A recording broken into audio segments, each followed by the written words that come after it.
¿Te has parado alguna vez a pensar en cómo viejas ideas, consideradas peligrosas o incluso prohibidas, lograron sobrevivir a lo largo de los siglos?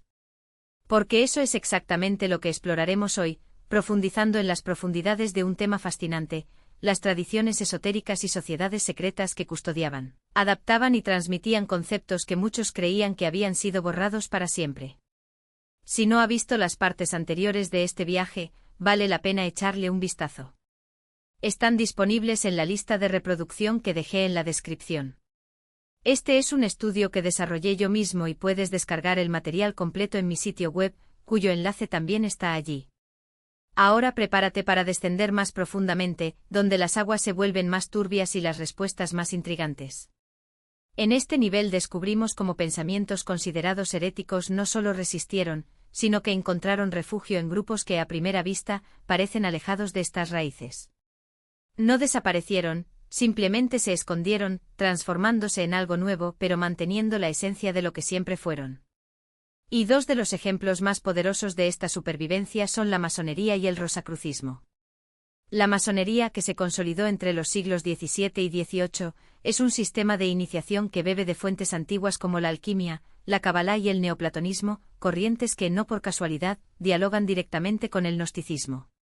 Aunque los masones no se declaran gnósticos, sus símbolos, rituales y filosofía guardan sorprendentes similitudes con estas ideas. La búsqueda del conocimiento oculto, la valoración de la experiencia personal como camino hacia la iluminación y la desconfianza hacia los dogmas religiosos son pilares que unen a ambas tradiciones. Algunos estudiosos como Regalini sugieren que estas influencias pudieron haber llegado a Europa a través de los cruzados, los rosacruces o incluso los templarios. Pero aquí está la cuestión: no hay evidencia concreta que vincule directamente a la masonería con el gnosticismo. Lo que existe son pistas, símbolos como el sol y la luna, patrones geométricos y un énfasis en los misterios iniciáticos que hacen eco de las imágenes gnósticas. Para muchos, esto no es una coincidencia. Sin embargo, no todos están de acuerdo. Expertos como William Uggen y Albert Mackey sostienen que los símbolos masónicos se originan en la arquitectura medieval y en tradiciones como el pitagorismo, no el gnosticismo. Para ellos, la masonería es más un producto de la Ilustración, la alegoría cristiana y las prácticas de los masones medievales que de antiguas herejías. ¿Pero no están subestimando cuánto gnosticismo había impregnado ya estas mismas corrientes de pensamiento? El rosacrucismo, surgido en el siglo XVII, se presenta como una sociedad mística que pretende preservar los conocimientos ancestrales. Sus doctrinas mezclan alquimia, cabalá y misticismo cristiano, pero también tienen fuertes rasgos gnósticos: el rechazo del mundo material en favor de una verdad espiritual interna, la creencia de que el conocimiento divino solo es accesible a los iniciados y la idea de maestros ocultos que guían a la humanidad, conceptos que recuerdan mucho a los eones gnósticos. Algunos investigadores creen que los manifiestos rosacruces fueron escritos en lenguaje cifrado, como los textos gnósticos, para atraer a buscadores de sabiduría esotérica y al mismo tiempo escapar de la persecución religiosa. Pero no son solo estas dos órdenes las que conservan huellas del gnosticismo. Los cátaros, por ejemplo, fueron una secta cristiana que floreció en el sur de Francia entre los siglos XII y XIII y cuyas creencias se acercaban terriblemente a las antiguas doctrinas gnósticas.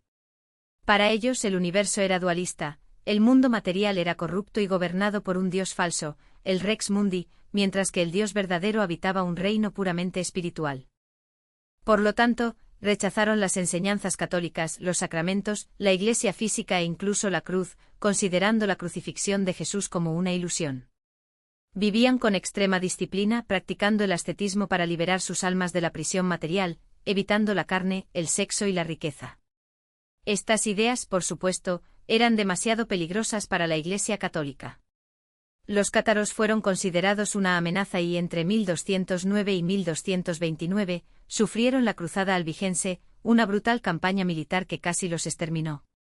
Muchos creen que fueron uno de los últimos grupos de la Europa medieval que conservó las auténticas enseñanzas gnósticas antes de que fueran prácticamente borradas de la historia.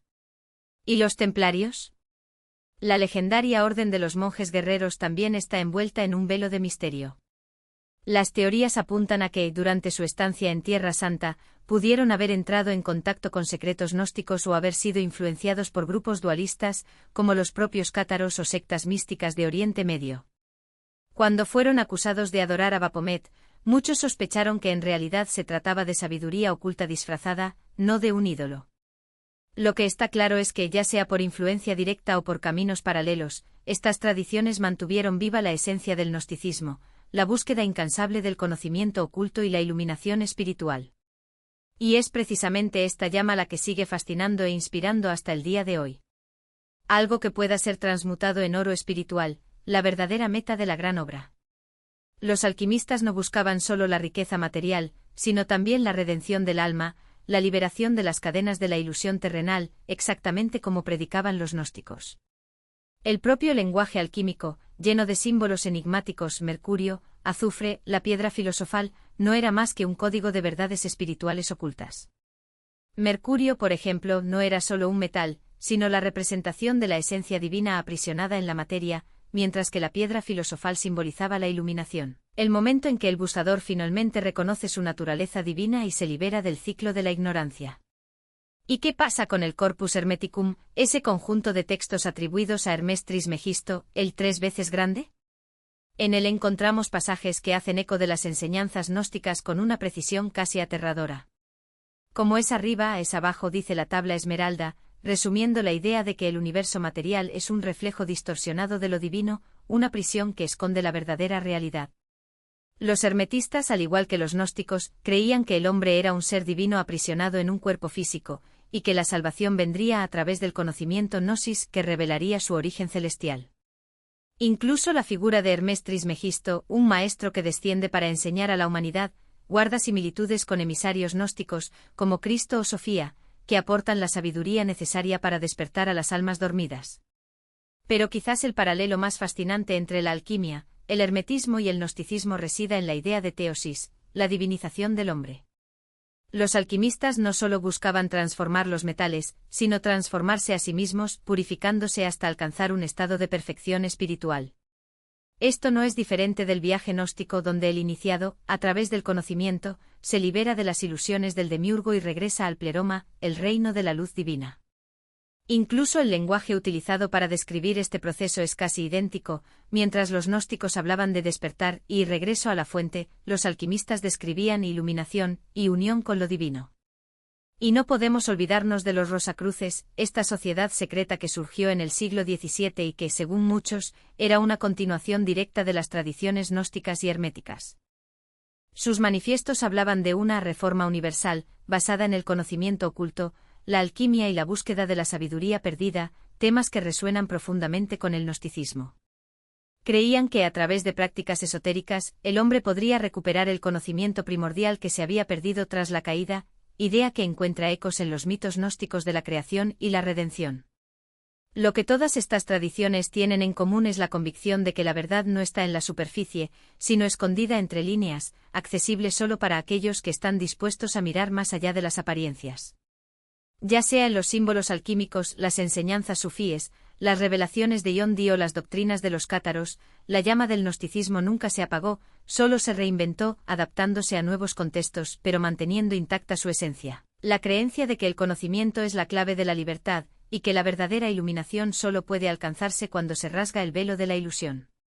Y si estas ideas siguen fascinando es porque, en el fondo, todos sentimos que hay algo más allá de lo que vemos a simple vista, algo que solo se puede encontrar cuando nos atrevemos a cuestionar, buscar y, sobre todo, conocer. Despertar de tu naturaleza divina. Una de las frases más célebres del pensamiento hermético, como es arriba, es abajo, atribuida a la tabla esmeralda de Hermes Trismegisto, captura esta verdad con precisión. El mundo material no es más que un espejo de verdades espirituales superiores. La piedra filosofal, tan perseguida por los alquimistas, no era solo una sustancia capaz de transmutar metales, sino el símbolo supremo del despertar, el descubrimiento de la chispa divina que habita en cada ser. Una idea que resuena profundamente con las enseñanzas gnósticas sobre la liberación espiritual. En la tradición gnóstica, Sofía es la personificación de la sabiduría divina que desciende al mundo material en busca de la reunificación con el plano superior tras su caída. Este mito encuentra paralelos exactos en la alquimia y el hermetismo, donde la sabiduría a menudo se representa como una figura femenina, a veces una reina en los textos alquímicos, a veces la fuerza impulsora detrás de toda transformación.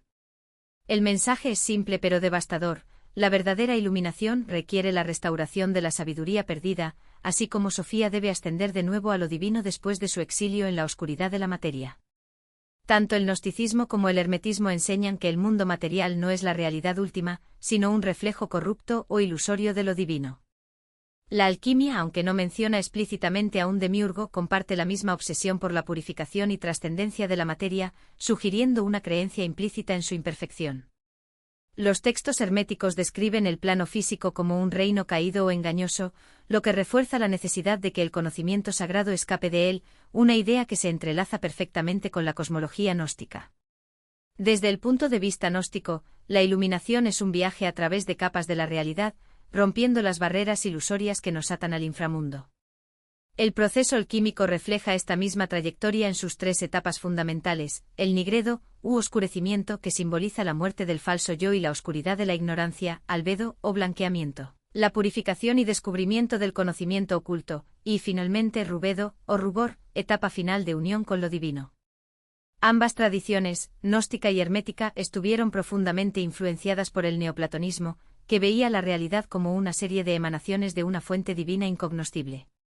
En el gnosticismo, la mónada, el Dios verdadero, existe más allá del entendimiento humano, y de él emanan los eones, seres divinos que componen la jerarquía espiritual. El hermetismo describe una estructura similar, donde la iluminación requiere la ascensión a través de esferas celestiales, cada una de las cuales representa un nivel superior de conciencia divina. La idea de que las almas humanas son chispas divinas atrapadas en la materia, que requieren conocimiento secreto para regresar a su origen, es el núcleo de ambas tradiciones. Pero la influencia del gnosticismo y el hermetismo no se limitó a la antigüedad. Estas corrientes dieron forma al pensamiento esotérico occidental, inspirando la Cabalá, el misticismo cristiano y la alquimia renacentista. Figuras como Paracelso veían la alquimia como mucho más que la química, era un reflejo del viaje del alma hacia la perfección divina. En esencia, la alquimia, el hermetismo y el gnosticismo comparten una visión común: el mundo material es defectuoso o engañoso, la verdadera sabiduría está oculta y debe buscarse activamente, y la salvación no proviene de prácticas religiosas externas sino de una transformación interna. La chispa divina dentro de cada uno puede despertarse y conducir a la trascendencia. Y esa llama no se apagó con el tiempo. A finales del siglo XIX, Elena Blavatsky fundó la teosofía, un esfuerzo audaz por unir las tradiciones esotéricas occidentales y las filosofías orientales. En esencia, la teosofía defendía la existencia del conocimiento oculto, la evolución espiritual y la ilusión del mundo material, ideas que resonaban directamente con el gnosticismo. En Isis sin velo, 1877, Blavatsky ayudó a reintroducir los conceptos gnósticos en el renacimiento esotérico de la época, presentándolos como la clave para descifrar la historia espiritual oculta de la humanidad. Para ella, los gnósticos habían preservado las verdaderas enseñanzas de Cristo, suprimidas por la Iglesia ortodoxa. Blavatsky no veía al demiurgo como una fuerza maligna, sino como un dios menor responsable de la ignorancia y el sufrimiento en el mundo material. Ella conectó esta idea con el concepto hindú y budista de Maya, la ilusión, reforzando que el gnosticismo no era solo una desviación cristiana, sino parte de una tradición esotérica universal. En sus manos, el gnosticismo dejó de ser una herejía y se convirtió en un camino ocultista hacia la iluminación, uniendo la sabiduría ancestral con el creciente movimiento ocultista del siglo XIX. El impacto de Blavatsky fue inmenso e influyó directamente en G.R.S. Mead, uno de los más importantes estudiosos de los textos gnósticos de principios del siglo XX. Mead, asociado con la Sociedad Teosófica, no estaba contento con la síntesis esotérica de su mentor, se sumergió en el riguroso estudio académico de los textos gnósticos. Obras como Fragmentos de una fe olvidada, 1900, y su traducción pionera de la Pistis Sophia al inglés llevaron las escrituras gnósticas a una audiencia occidental ávida de alternativas espirituales. Mead vio el gnosticismo como parte de una tradición mística más amplia, que conectaba el cristianismo, el neoplatonismo y las filosofías orientales, dando forma a la comprensión moderna del gnosticismo fuera de los dogmas religiosos tradicionales. Otro gigante influenciado por la teosofía y el gnosticismo fue Rudolf Steiner, fundador de la antroposofía. Steiner amplió las ideas de Blavatsky, incorporando temas gnósticos en sus enseñanzas sobre la evolución espiritual. Para él, Cristo era un ser divino cuya misión era liberar a la humanidad de las limitaciones de la existencia material, una visión alineada con la descripción gnóstica de Jesús como revelador de la sabiduría oculta. Steiner citó el gnosticismo en sus obras, a veces criticándolo por sus supuestos defectos, a veces usándolo como base para construir su propia filosofía. Gracias a Blavatsky, Mead y Steiner, las ideas gnósticas cobraron nueva vida en el esoterismo moderno. La teosofía ayudó a dar forma al movimiento de la nueva era, mientras que la antroposofía desarrolló su propio sistema espiritual, que hasta el día de hoy influye en la educación alternativa, la salud holística y el pensamiento místico. A través de la teosofía, el gnosticismo dejó de ser una oscura corriente antigua para pasar a ser parte de un renacimiento espiritual que buscaba rescatar la sabiduría oculta y trascender los límites del mundo material. Y luego llegamos a los 7 sermones a los muertos, una enigmática obra de Carl Jung. El psiquiatra suizo, una de las mentes más brillantes de la psicología moderna, sentía una profunda fascinación por el gnosticismo, y se nota en cada línea de su trabajo. Jung no solo estudió textos gnósticos, él los vivió. En 1916, tras una intensa crisis personal, escribió los 7 sermones bajo el seudónimo de Basílides, un gnóstico del siglo II. El texto, lleno de simbolismo arquetípico, describe la lucha entre el pleroma, el vacío divino, y el creador, una fuerza que da forma a la realidad material. Jung vio en el gnosticismo no solo una filosofía antigua, sino una clave para comprender la psique humana. Para él, los mitos gnósticos eran expresiones de arquetipos universales, patrones profundos de la mente que moldean nuestra percepción de la realidad. La figura del demiurgo, por ejemplo, no era solo un dios menor, sino una representación del ego humano, que crea ilusiones para protegerse de la inmensidad del inconsciente. Los 7 sermones no fueron solo una obra esotérica, fueron un manifiesto psicológico, el intento de Jung de integrar las sombras del gnosticismo en su teoría del inconsciente colectivo. Ofrecen un camino radical hacia la liberación, superar la ilusión a través del profundo autoconocimiento. Lo que hace que esta conexión sea aún más fascinante es cómo ambas tradiciones desafían las estructuras de poder establecidas. Mientras el cristianismo institucionalizado se consolidaba como fuerza de control social, el gnosticismo y el budismo emergían como movimientos subversivos, cuestionando dogmas y proponiendo una espiritualidad centrada en la experiencia individual. No es coincidencia que ambos hayan sido perseguidos o marginados por los sistemas religiosos dominantes. Lo que los hacía peligrosos no era solo su teología, sino su capacidad de despertar una conciencia crítica en la gente, algo que amenazaba cualquier orden basado en la obediencia ciega. Pero la similitud va más allá de la crítica al poder. Hay una afinidad casi visceral en la forma en que describen el viaje espiritual. En el budismo, el camino hacia el nirvana requiere el desapego de los deseos y la disolución del ego, idea que resuena en el gnosticismo cuando habla de la necesidad de trascender las ilusiones creadas por el demiurgo. En ambos, la salvación no es un regalo otorgado por una deidad externa, sino el resultado de un arduo trabajo de autotransformación. La iluminación budista y la gnosis gnóstica no son estados pasivos de gracia, sino logros activos de la conciencia, frutos de una búsqueda incansable de la verdad. Y aquí reside el poder duradero de estas tradiciones, no ofrecen respuestas preparadas, sino un método.